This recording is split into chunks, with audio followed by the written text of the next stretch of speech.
కాశీ విశ్వేశ్వరాయ నమః. మనం ఇదివరకు కాశీ విశాలాక్షి అమ్మవారి గుడి దగ్గరలో ఉన్న ధర్మేశ్వర లింగం గురించి చెప్పుకున్నాం కదండి. యముడు ఒక లింగాన్ని ప్రతిష్ఠించి ఒంటికాలి బొటన వేలు మీద నిలబడి తపస్సు చేసుకుంటే శివుడు ప్రత్యక్షమై వరాలిచ్చాడని చెప్పి, ఆ ధర్మేశ్వర మందిరం ధర్మతీర్థం పక్కనే ఉన్న ఈ విశ్వభుజాగౌరి, ఆది అన్నపూర్ణ, ఆశా వినాయకుడి గురించి తెలుసుకుందాం రండి. వీరి గురించి కాశీఖండం 80వ అధ్యాయంలో ఉందండి. ధర్మేశ్వరుని మహిమలను విన్న పార్వతీదేవి ఆ రోజు నుంచి అక్కడే ఉండి పరమేశ్వరుని భక్తుల యొక్క కోరికలు తీరుస్తాను అని చెప్పింది. ఆ మాటలు విన్న శివుడు, ఓ పార్వతి, ఈ ధర్మపీఠాన్ని పూజించిన వారు సర్వసుఖాలను అనుభవిస్తారు. మనోరథ తృతీయ రోజు అంటే చైత్ర శుక్ల తదియ, ఇది కరెక్ట్గా ఉగాది తర్వాత 3వ రోజు వస్తుందండి. ఆ రోజు కనుక అమ్మవారిని పూజిస్తే పార్వతీ పరమేశ్వరుల అనుగ్రహంతో అన్ని కోరికలు కూడా తీరతాయి, జీవితం యొక్క చివరి దశలో జ్ఞానాన్ని పొందుతారు అని చెప్పి ఈ మనోరథ తృతీయ వ్రతాన్ని ఆచరించే విధానాన్ని వివరిస్తారు.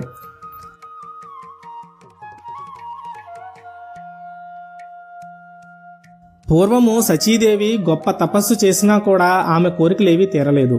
ఆ తరువాత ఆమె శివలింగాన్ని అర్చించి మధురమైన గానంతో శివుణ్ణి సంతోషపరిచింది. అప్పుడు శివుడు వరం కోరుకోమని అడిగితే, దేవతలందరిలోనూ గొప్పవాడు, అందగాడు, యజ్ఞకర్తలందరిలోనూ కూడా ఉత్తముడైనవాడు భర్తగా కావాలని, సచీదేవి కోరిన రూపము, కోరిన సుఖము, కోరిన ఆయుష్ కూడా కావాలని, శివార్చనలో భక్తి కలిగిన వాడు అయి ఉండి భర్త మరణించడం వలన ఒక్క క్షణం కూడా వైధవ్యం పొందకుండా ప్రాతిపత్యం కొనసాగాలని సచీదేవి వరాలను కోరింది. అప్పుడు శివుడు ఆ సచీదేవికి, ఈ వ్రతం ఆచరిస్తే మీ కోరికలన్నీ కూడా తీరతాయని చెప్పి ఈ వ్రత విధానాన్ని వివరించారు. చైత్ర శుద్ధ తదియ రోజున మనోరథ తృతీయ వ్రతమును ఆచరించేవారు 20 భుజాలు కలిగి ఉన్న గౌరీదేవిని పూజించాలి. ముందుగా ఆశా వినాయకుడిని పూజించాలి. చైత్ర శుద్ధ విద్య అంటే ఒకరోజు ముందుగా సాయంత్రం కొద్దిగా ఉపాహారం తీసుకొని ఈ విషయం అమ్మవారికి మనసులో తలుచుకొని రేపు చేయబోయే వ్రతం గురించి ప్రార్థించి పడుకోవాలి. ఆ తరువాత రోజు ఉదయమే నిద్రలేచి నిత్య విధులను ఆచరించి సంధ్యా సమయంలో గౌరీదేవిని పూజించాలి. ముందుగా వినాయకుడిని పూజించి ఒక పూట మాత్రమే ఆహారం తీసుకోవాలి. ఆ విధముగా ఫాల్గుణ మాసం వరకు అంటే 12 నెలలు, మొత్తం 12 రోజులు వస్తాయన్నమాట. శుద్ధ తదియ రోజు వ్రతాన్ని ఆచరించాలి. ఇంకా ఏ ఏ రకాలైన నైవేద్యాలను సమర్పించాలి, ఏ ఏ రకాలైన పూలతో పూజించాలి అనేది కాశీఖండంలో చాలా బాగా వివరించారండి. ఇలా ప్రతి నెలలో వచ్చే శుద్ధ తదియ రోజున ఈ వ్రతాన్ని 1 సంవత్సరం పాటు ఆచరించాలి. వ్రత సమాప్తి కోసం అంటే ఉద్యాపన కోసం 108 ఆహుతులతో హోమం చేయాలి. మన శక్తి మేరకు దాన ధర్మాలు, దక్షిణ ఇవ్వాలి. ఆ తర్వాత రోజు అంటే చతుర్దశి రోజున 4 మగపిల్లలను, 12 మంది ఆడపిల్లలను పూజించి వారికి భోజనం పెట్టాలి. ఆ విధంగా వ్రతం పూర్తవుతుంది. ఈ మనోరథ తృతీయ వ్రతాన్ని అందరూ చేసుకోవచ్చు. ఈ వ్రతం చేసుకుంటే పెళ్లి కాని పురుషులకు పతివ్రత అయిన భార్య లభిస్తుంది, స్త్రీకి గుణవంతుడైన భర్త లభిస్తాడు. పెళ్లి అయిన వారు వారి వారి జీవిత భాగస్వాములతో సుఖ సంతోషాలతో ఉంటారు. దరిద్రులు ధనవంతులు అవుతారు. విధవరాలు రాబోయే జన్మలలో ఇంకా వైధవ్యం పొందకుండా ఉంటారు. గర్భవతి అయితే మంచి లక్షణాలు కలిగిన పుత్రుడు జన్మిస్తాడు. విద్యార్థులకు సర్వ సౌభాగ్యకరమైన విద్య లభిస్తుంది. సర్వ పురుషార్థములు కోరిన విధంగా సిద్ధిస్తాయని ఈ మనోరథ తృతీయ వ్రత విధానాన్ని శివుడు సచీదేవికి తెలుపుతాడు. ఆ తరువాత సచీదేవి ఈ మనోరథ తృతీయ వ్రతాన్ని ఆచరించి తమ కోరికను నెరవేర్చుకుంటుంది. అదేవిధంగా ఈ వ్రతాన్ని ఆచరించిన అరుంధతీదేవి సాక్షాత్తు వశిష్ఠ మహర్షిని, అనసూయాదేవి అత్రి మహర్షిని, లక్ష్మీదేవి విష్ణుమూర్తిని, సీతాదేవి శ్రీరాముణ్ణి భర్తలుగా పొందారు. అసలు ఈ కథ వింటే చాలు మంచి బుద్ధి కలిగి పాపాల నుండి విముక్తులవుతారని చెప్పి శివుడు చెప్పాడు. ఇదండి ఈ విశ్వభుజాగౌరి అమ్మవారి విశిష్టత. ఇప్పుడు దివోదాసేశ్వర లింగం గురించి చూద్దాం. మీకు ఈ విశ్వభుజాగౌరి అమ్మవారి కిందనే ఈ దివోదాసేశ్వర లింగం ఉంటుంది. ఈ వృత్తాంతం ఏంటంటే, ఒకసారి భూమి మీద విపరీతమైన కరువు వచ్చింది.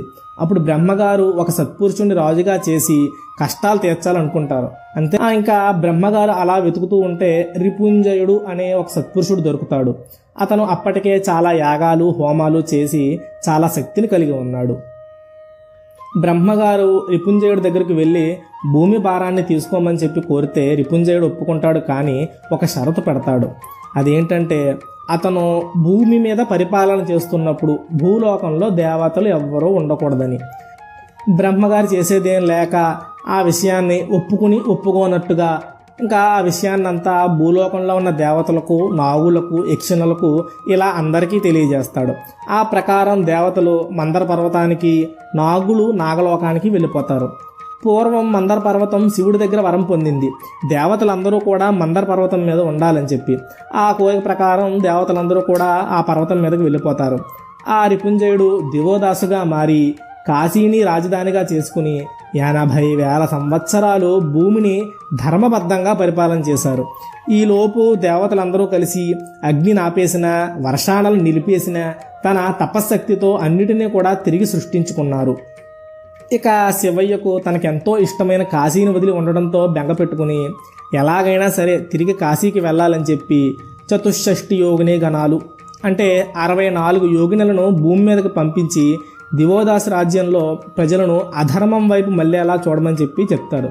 అలా జరిగితే ఆ వంకతో తిరిగి కాశీకి వచ్చేద్దామని చెప్పి ప్లాన్ అనమాట. కానీ ఆ గణాలు కాశీలో ఎంత ప్రయత్నించినా కూడా సఫలం కాక కాశీలోనే ఉండిపోతాయి.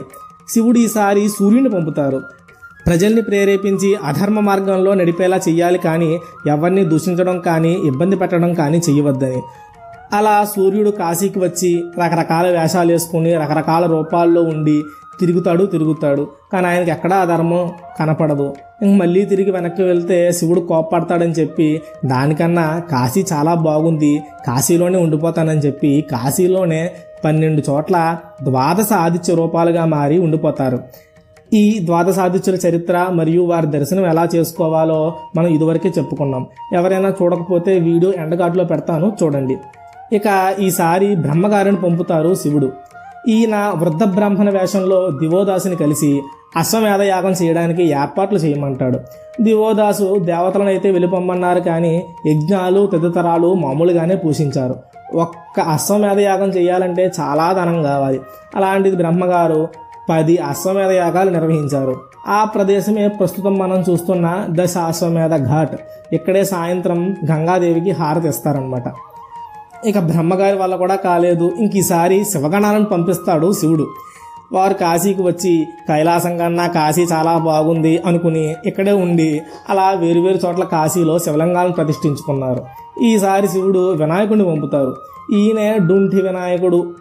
ఈయన రాత్రుల్లో ప్రజలకు కలలు రప్పించి ఉదయాన్నే వాళ్ళ ఇంటికి వెళ్ళి మీకు నిన్న రాత్రి కల వచ్చింది కదా, దానికి ఇదే అర్థం అని చెప్పి, అంటే స్వప్నములు వాటి ఫలితములు అని చెప్పనమాట. గొప్ప జ్యోతిష్యుడిగా పేరు తెచ్చుకున్నాడు. ఈయన మొత్తానికి రకరకాల వేషాలు వేసి రకరకాల పనులు చేసి అనుకున్నది చాలా వరకు సాధిస్తాడు. జ్యోతిష్యుడిగా గొప్ప పేరు ప్రఖ్యాతలు గడించిన ఈ వినాయకుడు కాశీరాజుని కలిసి ఆ రోజు నుంచి సరిగ్గా 18వ రోజున ఒక గురువు దర్శనం వల్ల మంచి జరుగుతుందని చెప్పి వెళ్ళిపోతాడు. అప్పుడు విష్ణుమూర్తి లక్ష్మీదేవి గరుత్మంతుడి సమేతంగా భూమి మీదకు వచ్చి కొన్ని రోజులు ధర్మక్షేత్రం, ప్రస్తుతం సారనాథ్ అని పిలుస్తున్న చోట ఉండి 18వ రోజున కాశీరాజుకి కనిపిస్తాడు. వినాయకుడి మాయ వల్ల రాజ్యం మీద వైరాగ్యం కలిగి దేవతలను గడ్డిపరకలా తీసివేయడం తప్పని తెలుసుకుంటాడు దివోదాసు. గురువు రూపంలో ఉన్న విష్ణుమూర్తి ఆదేశాలతో రాజ్యపాలనను కొడుకైన సమరంజీవుడికి ఇచ్చేసి తాను సంపాదించిన ధనంతో ఒక పెద్ద గుడి కట్టి అందులో లింగాన్ని ప్రతిష్ఠిస్తారు. అది జరిగిన 7వ రోజున కైలాసం నుంచి గణాలు వచ్చి జీవించి ఉండగానే ఈ దివోదాసుని కైలాసానికి తీసుకుని వెళ్ళిపోతారు. బహుశా బొందితో కైలాసానికి వెళ్ళడం అంటే ఇదేనేమో. పూర్వం ఇది ఒక పెద్ద దేవాలయం అయ్యి ఉండవచ్చు, కాలానుసారం ఇలా అయ్యిందేమో. ఇక్కడ చూపిస్తున్న లింగమే దివోదాసు ప్రతిష్ఠించిన లింగం. 4 వైపులా చతురాత్మక లింగాలు చూశారు కదా. ఇది ఎంత చిన్న గుడిలా కనిపిస్తున్నా ఎంత విశిష్టమైన దైవీ దేవతలు ఈ గుడిలో ఉన్నారో. ఇక్కడ ఉన్న విశ్వభుజ గౌరి అమ్మవారికి 20 చేతులు ఉంటాయి. మీ అదృష్టం బాగుంటే పంతులు గారిని చూపించమని అడిగితే కొంచెం రిక్వెస్ట్ చేస్తే ఆయన చీర తీసి ఆ చేతుల్ని మీకు చూపిస్తారు. ఒకవేళ మీరు వెళ్ళిన సమయానికి గుడి మూసేసి ఉంటే పక్కనే ఇలా గోడ మీద అమ్మవారిది చక్కటి చిత్రపటం ఉంది, చూసి నమస్కరించుకోండి. అలాగే ఈ ఆది అన్నపూర్ణ అమ్మవారికి చేతుల్లో కూడా ఒక గెరిటే గిన్నె ఉంటాయి. వాటిని చూడడం అదృష్టమని భావిస్తారు కొంతమంది భక్తులు. మీరు అక్కడ ఉన్న పంతులు గారిని రిక్వెస్ట్ చేస్తే చీర అలా కొంచెం పక్కకి జరిపి మీకు అవి చూపిస్తారు. ఈ గుడిలోనే ఉన్న ఈ వినాయకుడు ఆశా వినాయకుడు.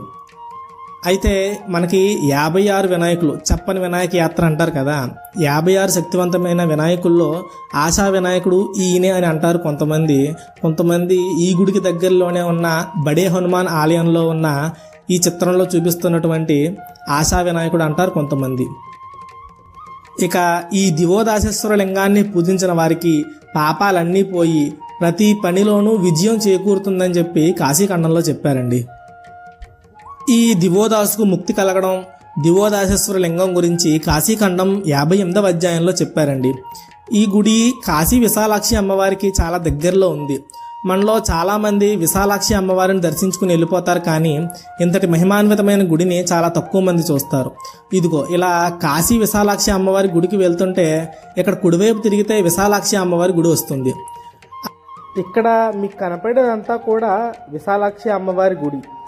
ఇక్కడ మీరు కుడి చేతి వైపు తిరగకుండా ఇలా నిదానంగా వచ్చేయాలి. ఇక్కడ పైన హిందీలో కూడా రాసి ఉంటుంది లోపల ఏమేం గుళ్ళు ఉన్నాయని చెప్పేసి. హిందీ వచ్చిన వాళ్ళు చూసుకోవచ్చు. ముందుగా మనకి ధర్మేశ్వరుడి ఆలయం కనపడుతుంది. అలా కొంచెం ఎదరికెళ్తే తెలుగులోను కింద హిందీలో కూడాను ఇక్కడ లోపల ఏమేం గుళ్ళు ఉన్నాయి అని చెప్పేసి రాస్తారు. దివోదాసేశ్వర లింగం, విశ్వభుజా గౌరి, చతురాత్మక లింగాలు అని చాలా వివరంగా ఆ బోర్డు మీద రాసింది.